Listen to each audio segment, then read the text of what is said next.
All right, yo, what's up? It's DJ Kitty Powers here, and we are back with another episode of the Kitty Hour. I hope you just enjoyed my little 10-minute mix that we just aired just now. But y'all hear my voice, so you know what that means. We have a special guest in the studio today, the one and only Kickin' Kenny. But before we get into it, I do want to do a couple shout outs and housekeeping things. So number one, shout out to Illinois Radio. Thank you so much for allowing us to have this platform to talk our shit, showcase our talents, and ultimately keep this culture alive. So we appreciate you. Secondly, I want to shout out Parade.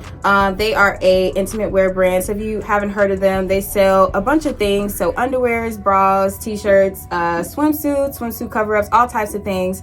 But before I get into the next thing, if you guys haven't know, they are selling stuff in Target in selected places. So if you want to check them out, definitely do that. But they do have exclusive collections. So if you want to check them out and check out those exclusive collections, you can check them out on Your Parade, and you can use my code Kitty Powers. That's Kitty with 3 T's. And yeah, you can shop and get into that.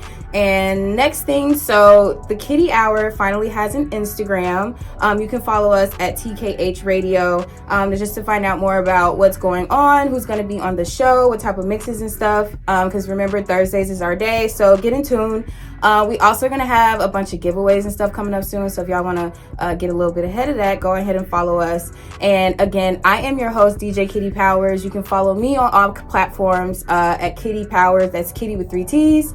And yeah, so without further ado, we're going to get right into it. And so for those who may not know, who is Kickin' Kenny, and we'll allow him to introduce himself and kind of, kick this journey off. What's going on? I'm a 24-year-old upcoming DJ out of Chicago. I curate events as well, and also produce many different edits and stuff. Yes, so shout out to him. And just remember, so after this interview, we will have a mix exclusively by Kickin' Kenny, so make sure you stay tuned the whole show. And we're about to be lit this whole hour. So first question, what inspired you to start DJing? And what is that particular moment that made you say, this is for me? Well, my dad was a DJ. Oh, wow. Okay. I get my name from him, actually. Oh, yeah, so wow. That's so cool. He was the original Kickin' Kenny. Aww. And then I played sports all, growing up, high school and stuff. But DJing was always, a part of me. Yeah. And then after high school, I just kind of got into, doing house parties and stuff. And then eventually that just led to what I'm doing now. Nice. And were there any major challenges that... let's talk about this. So how did you first get into DJing and into the Chicago scene? So you talk about house parties and stuff like that. Expand more. Are you in school, or do you just know some people, or how did you kind of get started into the DJ scene? Yeah, so I grew up in Elgin. So after high school, I didn't want to play sports. So I just went to Elgin Community College. Yeah. And there was always parties going on. So I just went into... I got the opportunity. I literally booked a gig the same week I bought my first controller. Mm-hmm. I was DJing and handling equipment with my dad's stuff before that, but I ain't never really think I could do nothing with it. Yeah. But when I started DJing, it kind of just felt like it was not that it was easy, but all the little techniques and stuff, it just came to me. So as I was doing that, I just kind of just got better, and then that led to me producing and then going to school for audio engineering and stuff. Okay, cool. So you also do audio or producing, so you make beats and stuff, or is it more audio engineering, or a little bit of both? A little bit of both. Okay. I was interning at the Music Garage in Chicago for a little bit at Jungle's AE Studios. Okay, nice. It wasn't really for me. Yeah. And then I started making beats. I do it here and there, but out of all those three, DJing is what I have the most fun in. Yeah. And so I always, even my Instagram, my bio, I say I'm a DJ first, because that's, I don't know, this is my bread and butter. Period. I love that. And then, so did you learn how to DJ through your dad, or you kind of just dabbled by yourself, or was it a little bit of both? Did you take any classes, or? No, he just introduced it to me for real, and actually my mom was the one that introduced it to me. Okay. And then my dad. Shout out to her. Yes. My dad was the one that was heard me mixing downstairs and brought me on. But my dad has MS, so he can't really use like his body like the way he used to. So it's just an interest for me. Yeah, nice. Were there any challenges early on that you had to push through when starting off DJing? Or it could have been smooth sailing for some people, but yeah. Well, when I first started DJing in Chicago, I had got the opportunity to DJ for a promoter. He was doing Sundays at Treehouse, and it was a like nice place. Yeah, it was dope. It was like old hip hop, like R&B, like it was my vibe. And then from there I learned hands on how to use CDJs and all that stuff. So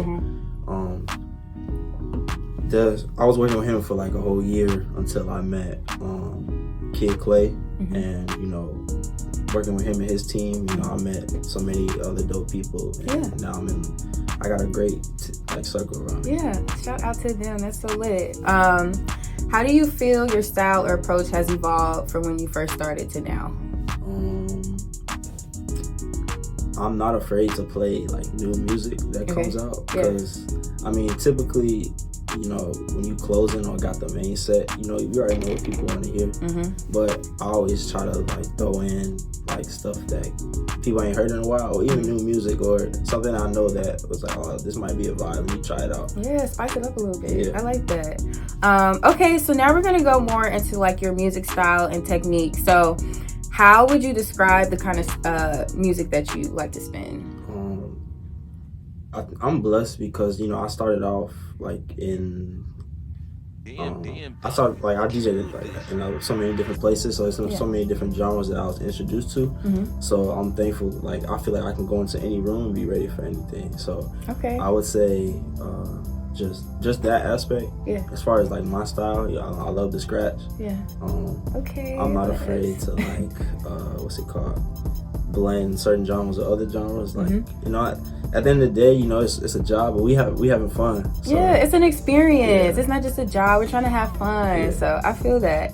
Are there any specific genres, vibes, or artists that you have or that heavily influence your sets? You can't go wrong when you drop them. As I started DJing in Chicago, I got really introduced to Afrobeats. I love Afrobeats. Nice. That is a vibe. Yes, it is. Yes. Okay, and then let's talk about just like your DJ technique in particular. Do you lean more towards blending, scratching, or creative transitions? And like, what's your signature move behind the deck? I try not to scratch too much when I'm doing the set, because people, they want to hear music. So I kind of keep it to like a minimum. I usually like, it's a time and place for everything. So I feel like a lot of people can't scratch, so that's like something cool to have in your pocket. Like that's lit. I try to practice it every day, because you never go wrong with practice. I practice, like I said, I practice new music. I try to do different ways to play certain songs, or even new songs. So I keep that in my mind every time I go out. And then when you're preparing for a set, what's your process like? Are you more of like a planner, or you just kind of just vibe out and just read the crowd and just go with the flow? If I ever, like I'm a resident DJ at Chalet, so I pretty much know what the crowd likes. But that I don't really have to really practice for it. I just look for new music and just find different ways to like blend it in. Depending on the set that I'm doing or where I'm at, I'm like, okay, let me put this in like a crate, and I know what they like, know what direction they want to go. What music do you play the most? Hip hop, R&B. Hip hop, for sure. Okay, so let's talk more about the scene and community. What's your take on the DJ scene right now? I feel like DJs have a lot of control right now. I hear from like a lot of promoters, people are following the DJs. They want to go see the DJs. Yeah, like they're like an artist themselves, for real. Like, that's lit. Are there any local DJs or collectives that you admire or collaborate with already? Man, so many. I know people will get mad at me. I ain't go shout them out, but I would just like my mentors. Kid Clay.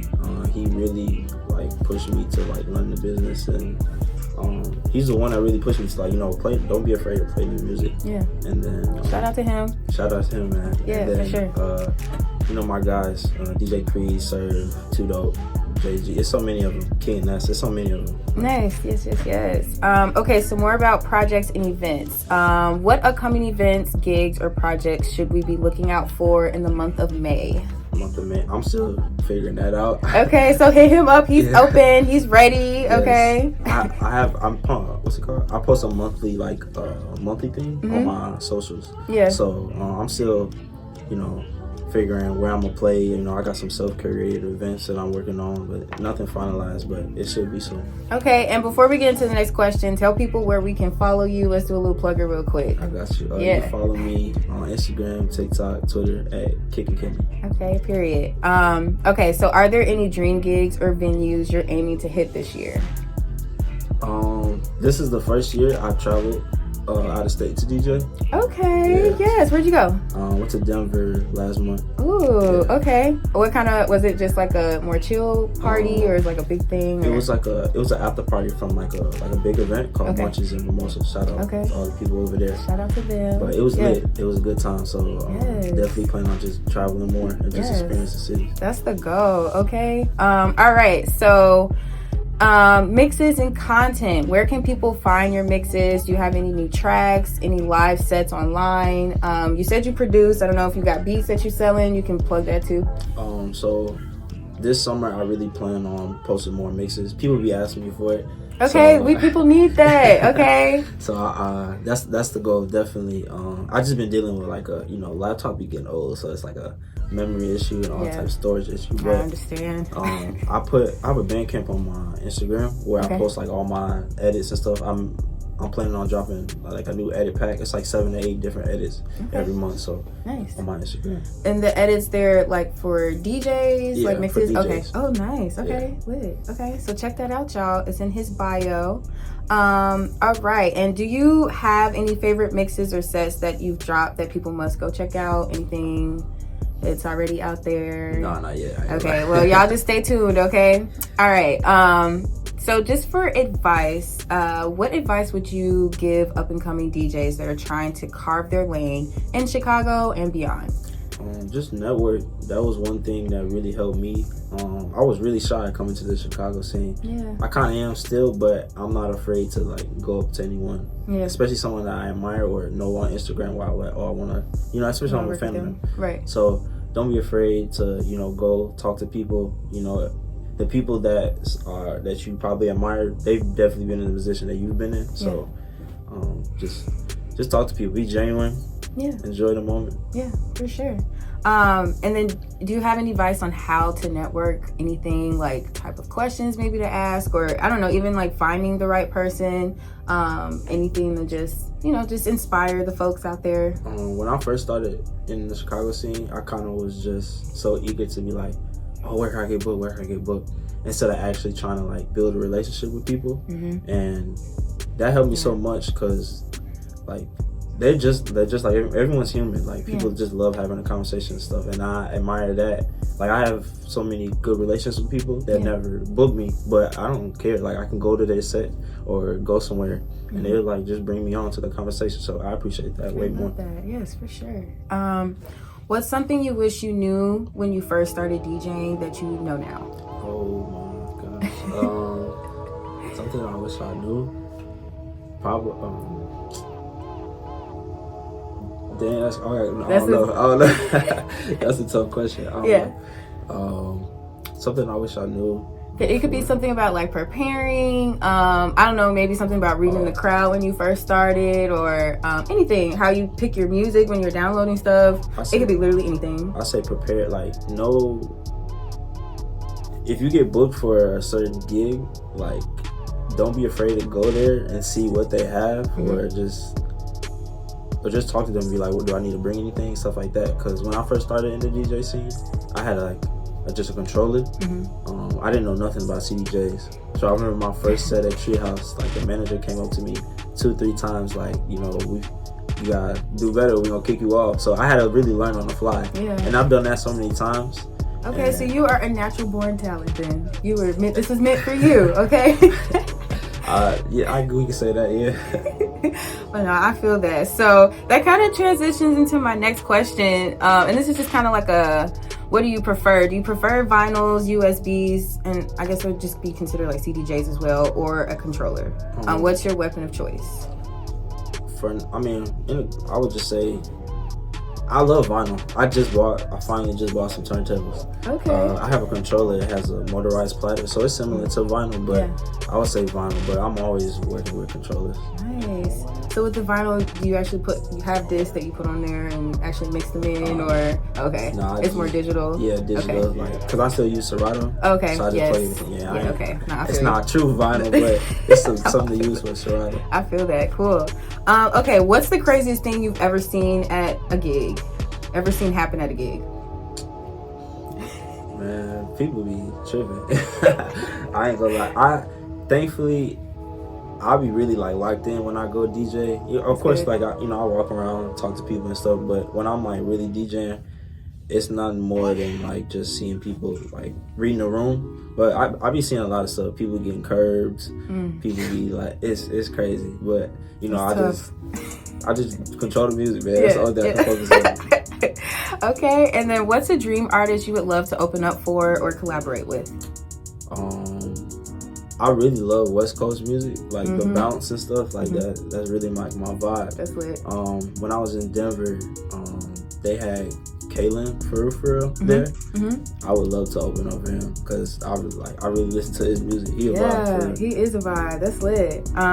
Okay, and so before we wrap this up, again, can you just tell people where we can follow you, stay updated on events, and where we can tap in with your journey?